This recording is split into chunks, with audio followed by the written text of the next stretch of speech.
हर लड़का रिलेशनशिप के अंदर ये गलती जरूर करता है। देखो, जब भी हम किसी लड़की से मिल के आते हैं ना, या जब भी हमारी किसी नई लड़की से बात हो रही होती है, या जब भी हम कुछ भी किसी लड़की के नए नए टच में आते हैं, तो कभी भी ये गलती नहीं करनी होती। देखो, ये गलती है ना, सारे लड़के करते हैं, सारे। और मैंने भी ये गलतियां करी हैं। देखो, हमें ये सब चीजें ना कोई सिखाता नहीं है, कोई बताता भी नहीं है, ना हम कभी जानने की कोशिश करते हैं। तो इसलिए मैं तुम्हें ये सब चीजें बता रहा हूँ, इसको ध्यान से सुनना कि कभी भी जब भी तुम किसी नई लड़की के टच में आओ ना, उसको ज्यादा वक्त नहीं देना। उसको कभी भी टाइम पे रिप्लाई नहीं देना। कभी भी डेस्परेट नहीं होना उसके आगे। मान लो अगर तुम किसी लड़की को मिल के आए, तुम्हारी मीटिंग है, तुम्हारी डेट है, पहली बार या दूसरी बार तुम किसी लड़की को मिले, है ना। अब तुम मिल के वापस आ रहे हो। अब तुमने यहाँ से खुद ही उसको आके मैसेज कर दिया कि यार, आज मुझे तुमसे मिलके बहुत अच्छा लगा। आज का दिन मेरी जिंदगी का बहुत अच्छा दिन था, वगैरह वगैरह। देखो, ऐसा करने से ना लड़की की जो अटेंशन होती है वो बिल्डअप नहीं हो पाती, तुम्हारे लिए बढ़ती नहीं है, उसका अट्रैक्शन तुम्हारी तरफ आता नहीं है।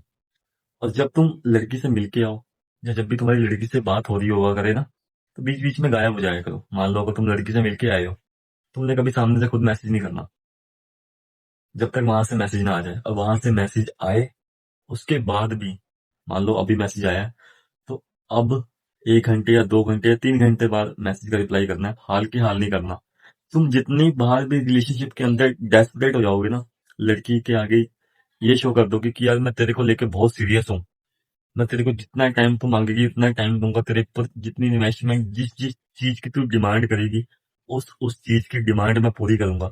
जितना डेस्परेट होगे उसको लेकर, लड़की का इंटरेस्ट तुम्हारे अंदर उतना कम होता जाएगा। लड़की तुम्हारी टाइम टू टाइम उतनी ही वैल्यू करना बंद कर देगी। और ये लड़कियां कोई जानबूझकर नहीं करती हैं। अगर हम कहें कि लड़कियां बुरी हैं इसलिए ऐसा करती हैं, उनको अंदर से ही डिजाइन ऐसा किया हुआ है। तुम ये समझ लो कि वो एक बच्चे को मर्द बनाने के लिए एक मर्द की जिंदगी में आती हैं। अगर वो ऐसा ना करें तो हम इमोशनली इतना इम्प्रूव और इतना स्ट्रांग भी नहीं हो पाएंगे। अगर लड़कियां हमारे ऊपर चीट ना करें, हमारी वैल्यू करना ना बंद करें, हम ऐसे ही जगह जगह किसी को भी प्यार बांटने लग जाएंगे। एक बार जब हम धोखा खाते हैं उसके बाद ही हमें समझ आता है कि कहाँ इन्वेस्टमेंट करनी है, किस चीज की और कितनी करनी है। सो कभी भी लड़कियों के आगे डेस्परेट नहीं होना, उनको ज्यादा टाइम नहीं देना, उनके साथ ज्यादा अवेलेबल नहीं रहना उनके लिए। जब भी तुम ऐसा करोगे, तुम्हें end of the day loss होगा, फायदा कोई नहीं होगा। ध्यान रखना मेरी ये बात।